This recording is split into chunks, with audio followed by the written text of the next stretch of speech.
All right, so Allison, you are here. We're so glad you're here. I'd like you to kind of introduce yourself. Obviously, you're full service transaction coordinator based in Dallas, but tell us about yourself because I think this particular inside the frame session, we really want to talk about um, what you're doing for the new year and how you're sort of getting your business started for 2025. But first things first, tell us about you. Where are you out of? How's your team organized? How'd you get in the business? All that sort of stuff. Yeah, absolutely. Well, hello everyone, and thank you guys for having me. I'm excited to be here today. So, as you mentioned, my name's Allyson Kurak. So, I own a full service transaction coordination company here in Dallas, Texas. We're called Stitched Real Estate LLC. We service all of the Texas area. So that's our main focus, is anywhere in Texas. And my team members are kind of spread out throughout the state as well. But I got my background starting in real estate in 2018. And then I went the TC transaction coordinator route in 2020, which was crazy time to start. And Now, were then you an agent first and then went yes. to the TC? Got it. So Okay. I was an agent briefly for like a year. And I was like, I really need to learn because I was young and I had a good mentor, but it's a lot to learn. I think anybody on this call can relate to that, all the nuances. And so then I became an executive assistant at the big Keller Williams we have here in North Dallas. And then a licensed marketing and transaction coordinator. And I kind of realized, I didn't really like restocking like office supplies and like doing stuff like that. But I loved doing the TC work. And I didn't even know really until around that time about transaction coordination. And so I really kind of narrowed down that this was the niche I wanted to be in. And I worked as an independent contractor TCing for a few years before I started my own company about a little over a year and a half ago. And so that's been a transition as well, and then growing the team. But yeah, that's where we are today. So focusing on TC work all over Texas and then managing the team and marketing and doing all that kind of stuff. Cool. So how many people on your team right So now? right now I have myself and then two other transaction coordinators and an Great. admin. And how did you hire them? How did you run into them, make you part of your team? Yeah, so I actually connected with anyone who's been on my team through social media. And so just connections of other transaction coordinators and then narrowing down, people who had reached out to me, were in our area, they had the experience. So yeah, I actually connected with them all completely online, which is really neat. Cool. Are you looking to hire anybody else? Maybe. So I think we talk about goals later and for Sure, sure. 2025. So, but Uh, okay. anyone can No, contact me for maybe the future. yeah, no, that's all good. Okay, so you're primarily Texas based. You've got a three-person team. This is great. And first things first, how did you end up choosing A-Frame, and where were you before, and how did that whole process work? Because we love it that you're here and using A-Frame to run your business. Yeah, absolutely. I love AFrame. I have nothing but positive things to say since I've started. I've tried a variety of TC softwares, which I think a lot of us probably have or at least looked into. So, Paperless Pipeline, TC Docs, Transactly software. And then I was most recently using Open to Close when I made the switch over to AFrame. And I had seen a lot of talk among other transaction coordinators, especially online, just talking about AFrame really positively. And so I was like, you know what? I wanted to make a switch potentially just because I wasn't necessarily happy with the previous platform before I started my team. That was my biggest thing was I don't want to have all this stuff set up for the team, train them on this system, and then 6 months later have to move. So that's Mhm. when it really encouraged me to do research to make sure it was the right platform to grow with because it's hard enough to transition platforms as one person, but to do it for other people and have to set it up and train them. And so I really want to make sure it was something that's going to be a good fit. And I loved the team features of A-Frame too that I hadn't necessarily seen in other platforms that make it really easy to share tasks, share files, share transactions. And so those were kind of my main things. It looked like it had all the features I wanted. And then also it's going to be really good for our team. Nice. Okay. Well, cool. We're glad you made this decision. Okay, so let's get started or sort of on topic with, starting the year right in 2025. I'm curious how either maybe even in December, but as January rolled around, like how do you take a step back at your business and figure out, okay, what am I going to focus on? How do you approach the new year? Yeah, absolutely. So I think a lot of it does start, in December or even just Q4 as a whole.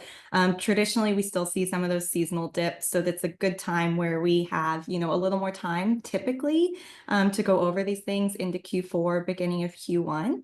And a lot of it's really reflecting, which takes more time to do than, a simple checklist. So it's thinking through, what's worked, what hasn't, what are our goals for 2025 and beyond for myself, for the company, for the team.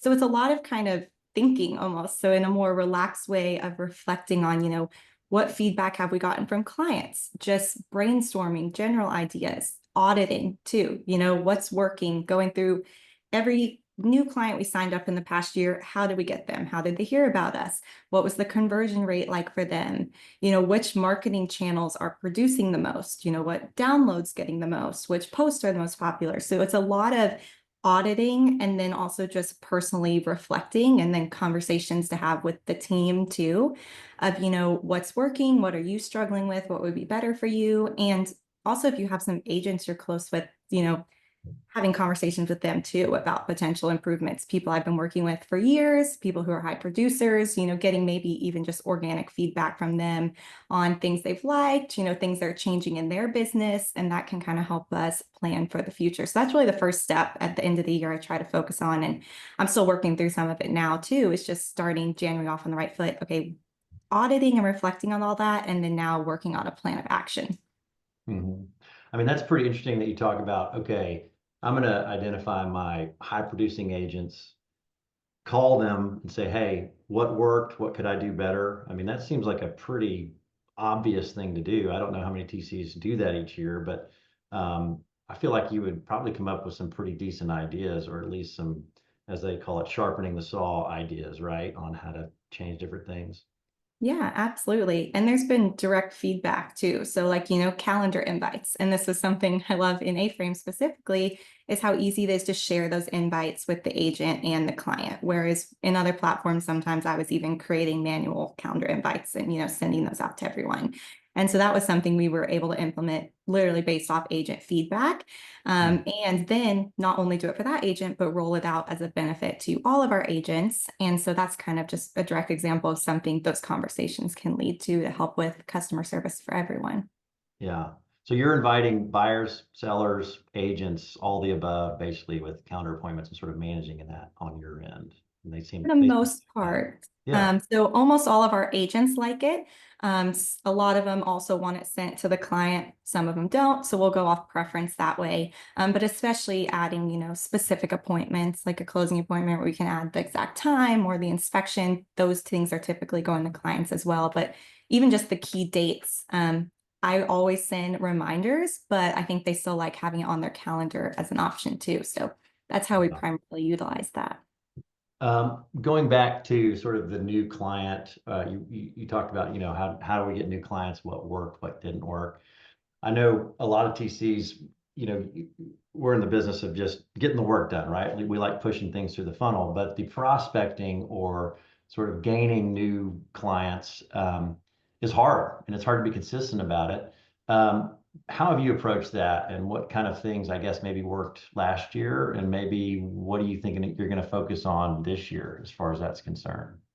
Yeah, so I'll kind of speak on just, what we have been doing because my goal for this year is to expand on what we already have. So when I've last done an audit of this in the past like 6 months, we've got most of the typical avenues. So now it's, which one's working the most that we should put more time towards? Which ones do we think would work better if we put more times towards them? And then also how can we improve upon things that are already working? So no matter what I do, however I run the numbers, since I've been doing this, the number one source is always referrals, primarily from existing clients, and then secondly, just from other industry contacts. So no matter what we do online or all, however we could get clients other ways, it always boils down to that.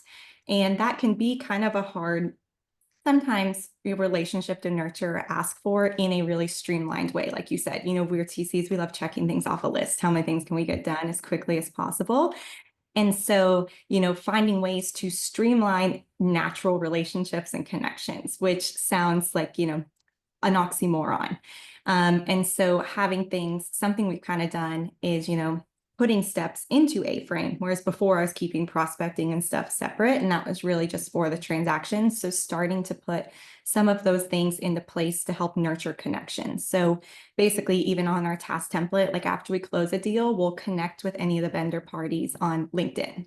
And that's just a way we can kind of continue to nurture, vendor connections, other connections, sending post-closing marketing email to the agent on the other side. If they didn't have a transaction coordinator, we've successfully got clients that way. And that's also really easy to set up with an email template.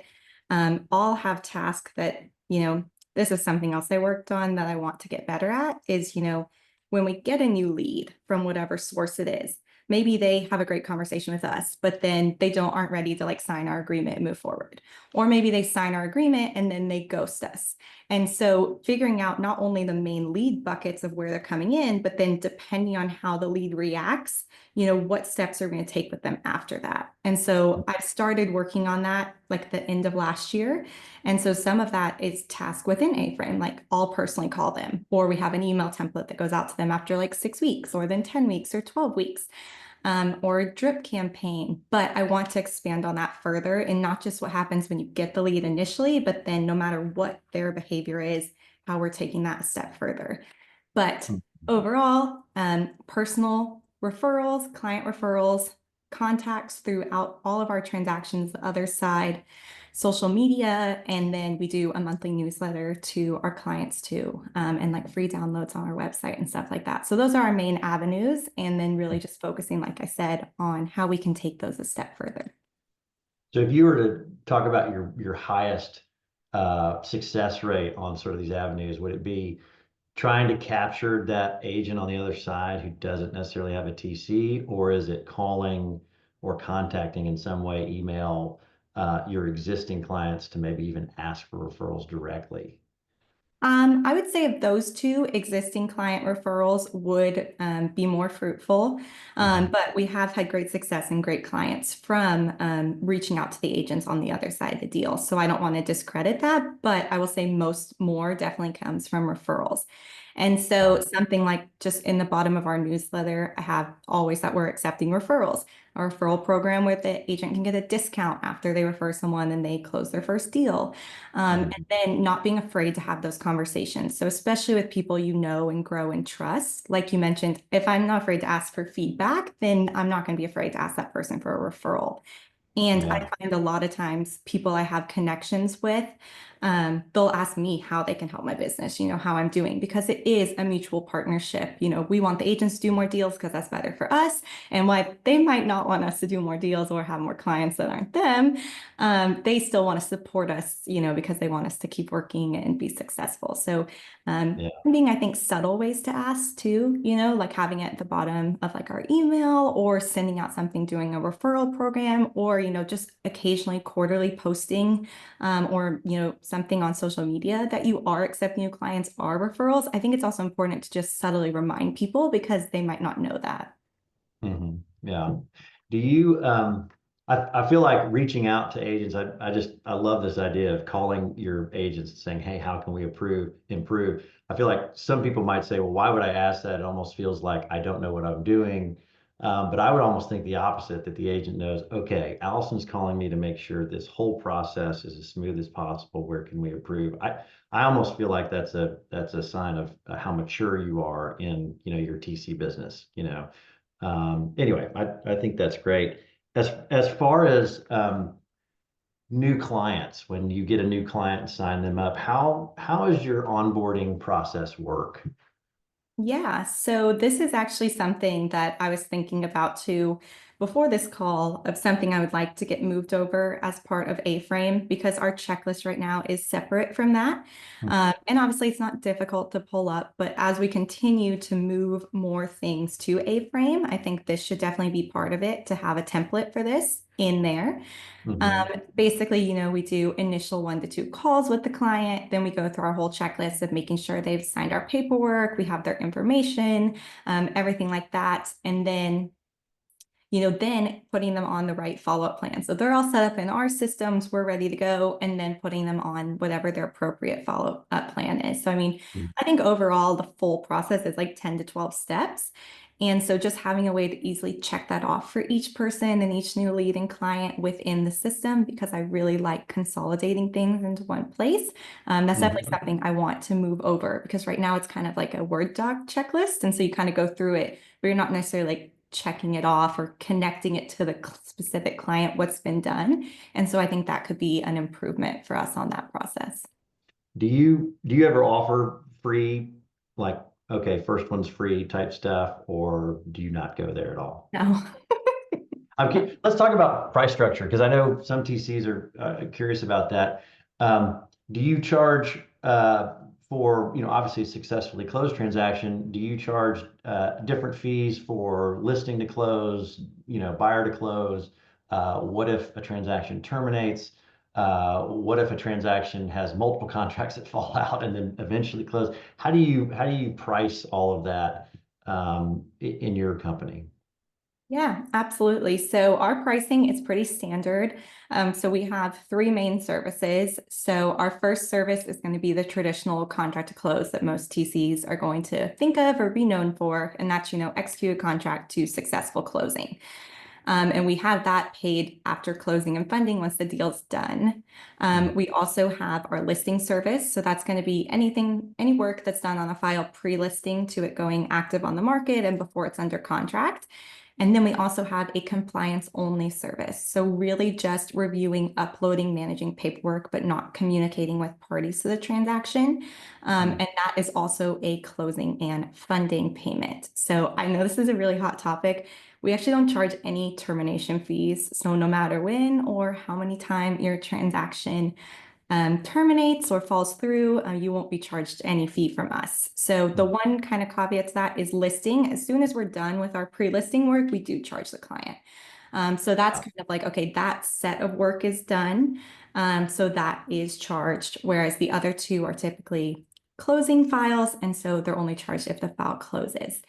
And my opinion on that has always been that I would rather keep a client, for longer. That's definitely a better ROI than collecting like a $50 termination fee or even, a $200 termination fee. Because the client's already going to be bummed. They're already not collecting their commission. And so it almost feels like kicking someone while they're down.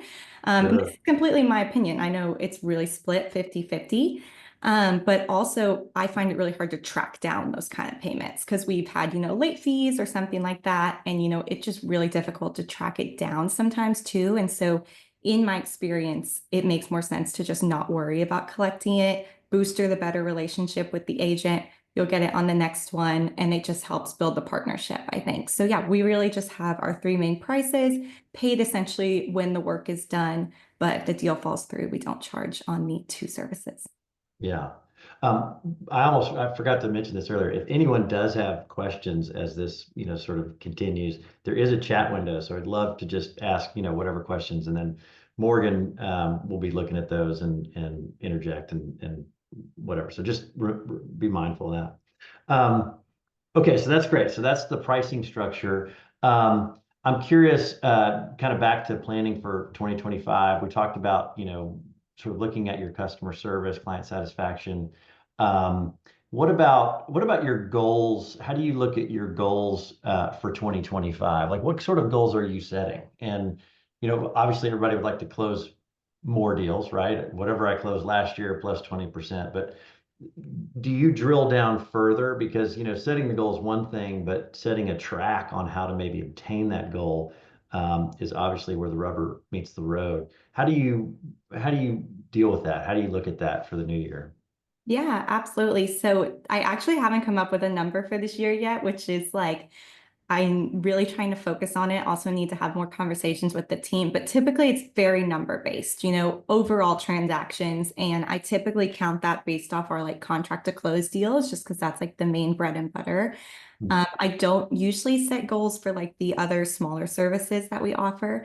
It's more so like, if we do this many contract close deals, then the other stuff's kind of just like the cherry on top. But our goal, that being said, our goal for this year, at least my goal for this year, is definitely growth overall. So growth in adding more clients to the business and also really growth in number of transactions. And so obviously more clients probably does that, but also how can we nurture with our existing clients? Obviously that can be affected by the market and things like that. But are there things like we're having those conversations that we could do that would maybe help our clients get another deal or another deal a month or something, or expanding on existing clients? So are there services that a client isn't using? Is someone always uses for their contracts, but never for their pre-listing? Or I've had clients who do a lot of lease deals and they find the compliance at the lower price point really works for them. And that's something we're able to add on. So definitely client satisfaction, but really growth for us personally. So focusing on, how do we grow the client base? How do we grow our number of transactions? And then not a goal that can be measured as much, but for me personally, how can I further streamline my time? So I still work with clients. I still do a volume of transactions, not just a manager role. Mhm. But obviously, things change a lot when you go from just being a transaction coordinator to now I own this company. I do all of the marketing almost, or at least I make all the videos and things like that. I'm also managing the team and their requests, managing client requests, managing things personally. And so, I want to focus on improving my schedule even more. I think I used to have things really, really down pat as a transaction coordinator when I was just cranking out files by myself, especially 2020, 2021, 2022. And then as I transitioned, you get more and more responsibility. And so just, how can I adjust our workflows that will help me? So not only setting up, maybe adjusting the task templates and the email templates, but also in that way of how it's not just affecting everyone's workflow, but my workflow. So are there more things that could be outsourced? Is there more fat that could just be cut off? Are there things that are redundant? Are there things I don't need to be doing? And then looking at what I am doing every day and how I can better streamline that. So I think I probably could track that in terms of like hours spent on each thing and hours spent on transactions specifically. But that's one of my personal goals for this year is just becoming more efficient myself, and then growth overall for the company. Yeah, cool. Sorry, there's one question that we just that I want to ask. What do you charge for your pre-listing service? Curious. Yes, so our pre-listing service is 149. Okay. And then what do you charge for the contract to close then? 399. Yeah. And our Okay. compliance service is just $99. Okay. Got it. Mhm. And then we have another question. It's actually kind of related to that. Can you touch on how you structure your payments to the TCs on your team, and then how you handle payments for TCs well, we talked about when transactions fall through, you don't worry about that. But yeah, how does it work with your team as far as your structured payments there? And I'm Yeah. curious if your team members are motivated to grow. I'm sure they're motivated to grow their business, but you talk about obtaining these goals. I'm sure they have some sort of buy-in, right, in what you're trying to accomplish. Yeah, absolutely. So it's a split deal.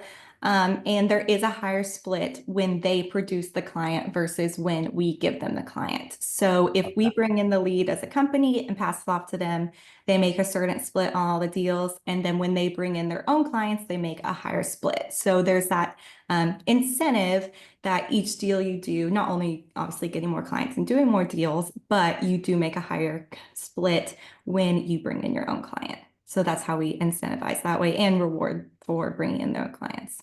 Yeah, no, I think that's smart. It puts the motivation in the right place. I'm curious, for those TCs who may be on the fence on either starting a team or, growing other, more than just a single TC.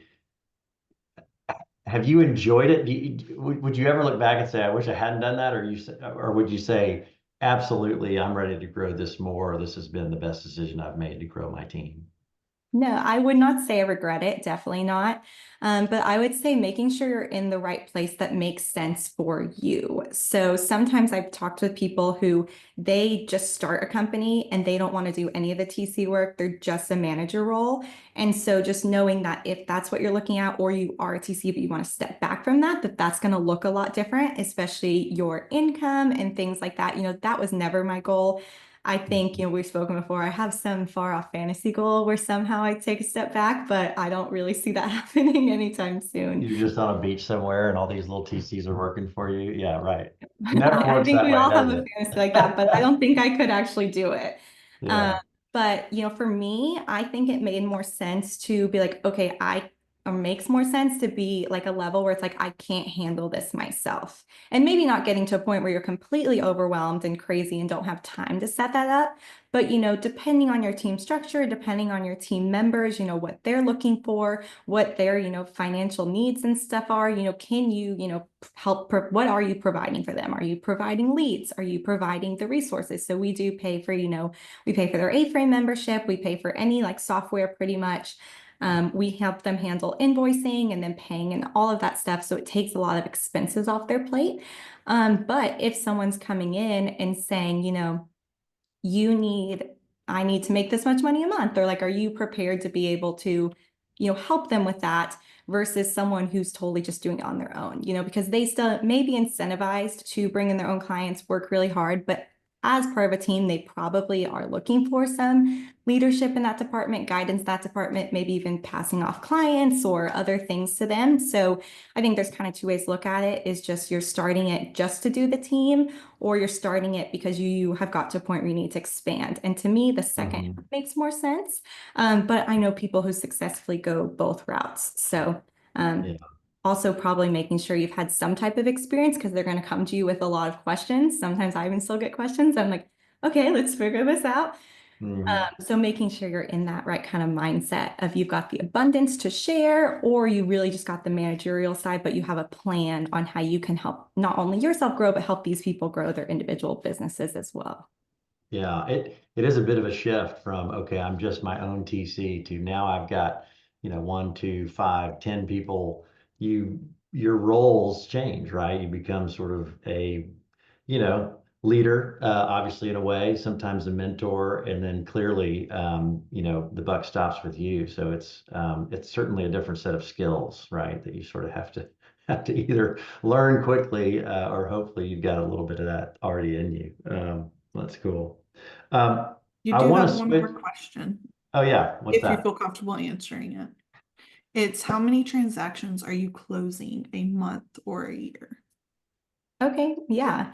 There's more. So obviously, each year and each month and everything's different. So my kind of sweet spot personally, I like to stick around like 25 to 30 a month. I feel like that gives me a good balance of, most likely hitting goals, things, but not being too overwhelmed.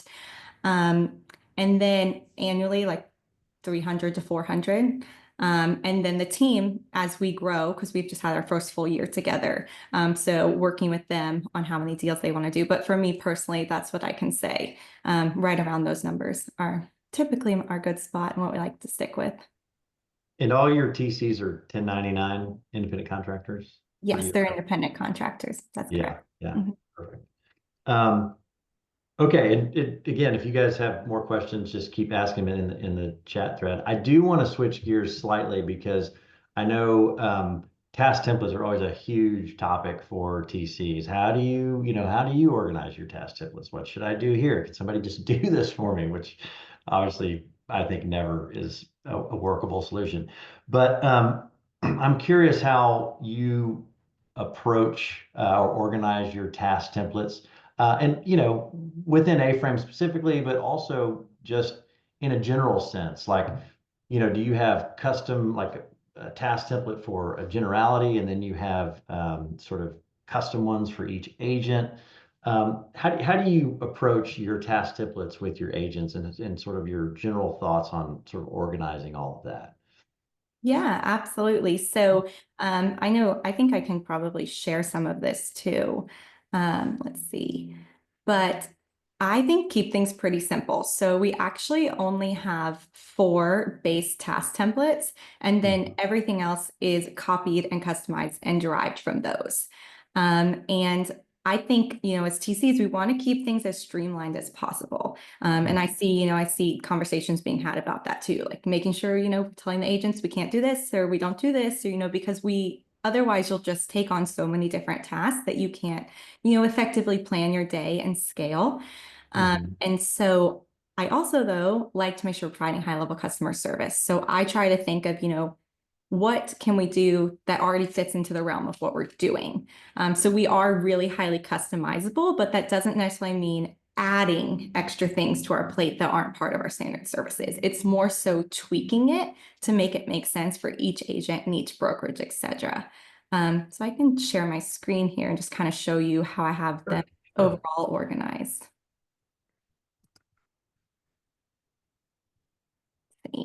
Okay. Let me know if these are coming through on AFrame. Oh, I see, what do I see here? Nope. Let me try again. Okay, how about now? That's it. Perfect. Okay, so I keep the overall organization pretty simple. So you'll see up here, I have a folder specifically for my clients. And then down here is our 4 core templates. So everything else is based off of these 4 templates. So we've got compliance, which is typically same buyer and seller side. So we just have 1 template. We've got pre-listing, we've got seller under contract and buyer under contract. And then under my clients, you'll see this is something we've started to implement with like the person task. So like a few lead follow-up plan. And then I have basically every single client that has anything customizable. I have it just laid out like that for them. Okay. Like Per agent, yeah, I see. So almost every single agent, or not actually, no. A lot of agents are fine with our base template or that works for them. But anytime even one customization is made or requested, then I create a new template for them. And that's what I like about how easy it is to just copy the base template and then make those tweaks on it. And sometimes I'm making the tweaks, like I know this brokerage works this way, or I know this team works this way, or I think this will work better. But then a lot of times it is conversations had with the agent over time of things that are unique to them or their business. Yeah, okay.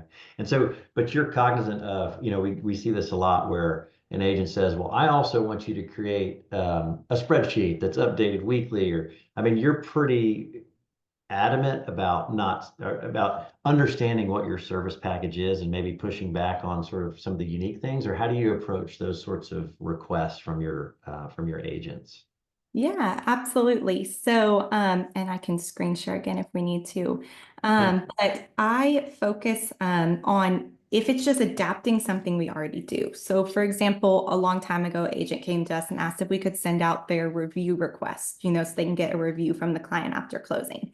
Well, technically, that would be an extra step. Is it going to take less than 5 minutes? Yes. But what else could we do? We already send out a thank you email after the closing to the client. So let's just change that email template for this agent, add in the review request link, and request the review within that email. So yes, I had to take 5 to 10 extra minutes to set up a new template, but every transaction, I'm not doing an extra task. It's just already included in a task we were doing before. So I find that a lot of tasks like that can be kind of put in another bucket already. And then if not, if it's something really small that's related to the transaction, then it's just if that makes sense. So, like sending calendar invites, like if that was something we weren't doing for an agent before, but we're going to, it may not be on our service list, but I would consider that falling under scheduling an appointment, if that makes sense. So making sure it's just within the realm of everything and then seeing if we can make it work without adding too many extra steps. Yeah, no, that makes sense.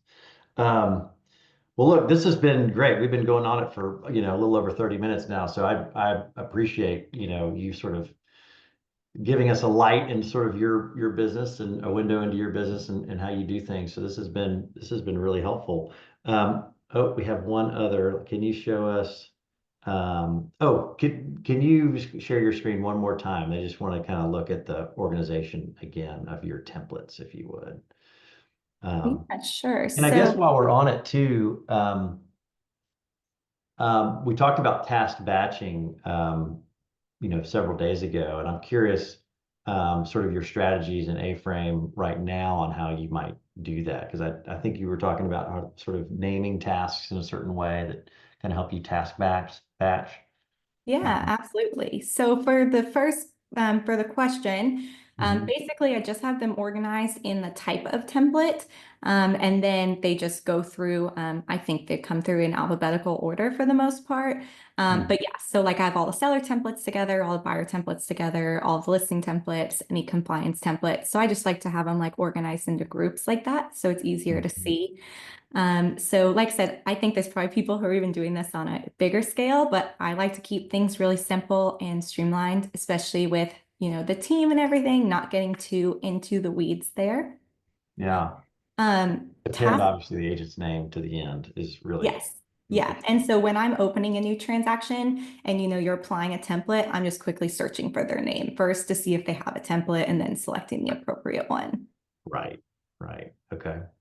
And Uh, then yeah, go ahead.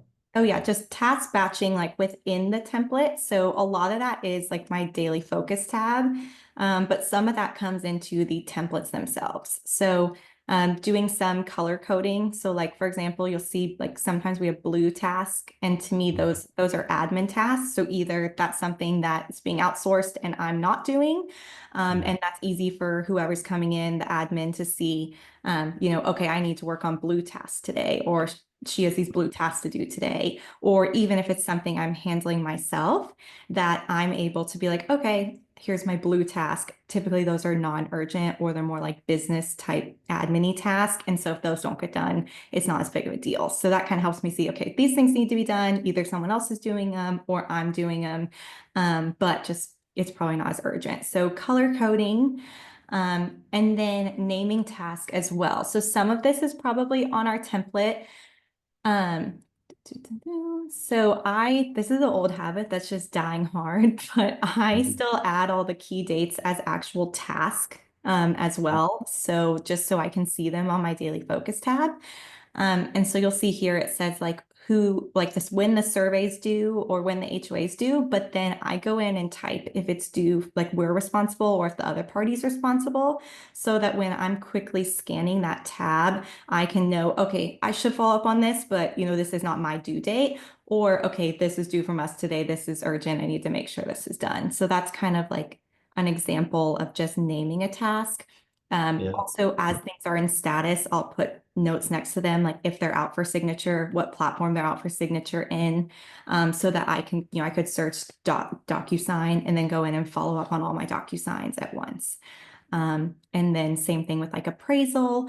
I also love the color coding for like, I use red for urgent and yellow for non-urgent, or slightly less urgent, things like Mm, that. So yeah. Um, Sort of a side question here. What do you use for billing? Meaning, like when you have an invoice and all that, do you get paid directly from the title company in Texas, or do you bill them separately through another billing platform? How does that work for you? yeah, so just in terms of billing platform, we use QuickBooks. So we do any invoicing and bookkeeping and stuff through them. If possible, we will get paid from the closing. So that is definitely our preference, just because I find it easiest to not have to track down payments and things like that. So pretty much that way, if we can. If we can't, then we'll send an invoice through Yeah. QuickBooks. Okay. Um, okay, I'm trying to think what else. I feel like let me look through and see if there's any unanswered questions. Um, we were talking about tasks and sort of task batching, and we had a internal meeting the other day, and we were talking about how could we really improve tasks and task batching. And I think one of the things we're probably going to implement, hopefully sooner than later, would be tags for tasks. So, I mean, obviously, searching the title is one way to think about it. The colorization, using colors, is also another. But I think it would be pretty useful to have any number of tags that you could apply to tasks and then easily filter those in your daily focus to say, okay, these are my closing tasks, or these are earnest money collection tasks, or, really however you wanted to sort of segment your task list for the task batching. So Yeah. that's probably something we're gonna look at, hopefully sooner rather than later. Um, Okay, so Allison, I'm gonna let you off the hot seat for now because you've given me a ton of your time. If there are more questions, obviously, keep sending those. Um, I did want to briefly touch on a couple things on A-frame related before we close out this call, which is sort of some of the features that are front and center for us as we go into 2025. Um, the I guess first off, we want to improve the daily focus, right? Task tags is one of them. We want to provide more features so that those lists are more customizable, and you can just really filter those a lot more, a lot easier with a little bit more precision, I guess, is a good way to think about it. The other thing we are working on, which it's very premature, although we have some working sort of alpha prototypes, not beta yet, which we'll be asking for, which is document AI parsing. We have gotten some working samples of several states where you're able to submit a contract and it will parse it up and basically collect all that data. So that could be a really fun thing in 2025 that we're hoping to go live with. I know there's been a lot of talk about that with in the industry in general, and so we're certainly on board with that. The other thing is we're working on some transaction and contact pages with customizable columns and some more columns that I think will provide a lot more insight on, okay, if I want to search all of my open transactions, but I want to see the TCs or the agents or my tasks or dates outstanding. We're really working hard to make sort of the task, I'll say it, I guess dashboard might make more sense, but actually gonna be a separate page. Just your task list or your transaction list be more beneficial. And the same would be true for contacts as well. I know TCs are really focused on transactions, but as we really pull in our CRM and make it a little bit more robust, I think you'll appreciate, especially Allison, what we talked about following up with your managed agents and prospecting them. This will really help sort of, I guess, all of our users sort of target transactions and contacts at the same time. The other thing we really want to do, and this sounds simple, but it's not, but it is a transaction email. So you can forward in emails to a specific email for each transaction. We are looking at DocuSign integration, and then we really want to improve the commission breakdown tab. I know a lot of TCs have, you're limited to more simplified cases when it comes to commission breakdowns.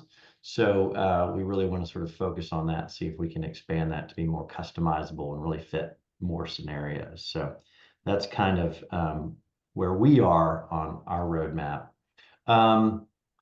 Okay, I mean, I guess this was, I guess that's all we have for today. Allison, you've been terrific. I really appreciate you spending your time with us. I know there's a lot of great information in there that I hope many of these people can, many of the people on the call today can use and implement in their own business. If they want to reach out to you, how would they reach out? If anybody has any further questions, what's the best way to get a hold of you? Yeah, absolutely. Well, thanks for having me. I hope it was helpful. I know everybody does things differently, but I love the setup of A-frame and I'm excited about all the stuff you just mentioned. If you want to head to our website, which is just stitchedre.com, so stitchedre.com. There's a contact form on there or our team email, so feel free to reach out that way or through our social media. Feel free to message us and I'd be happy to connect with anyone or answer any questions. Cool. Okay, we appreciate that.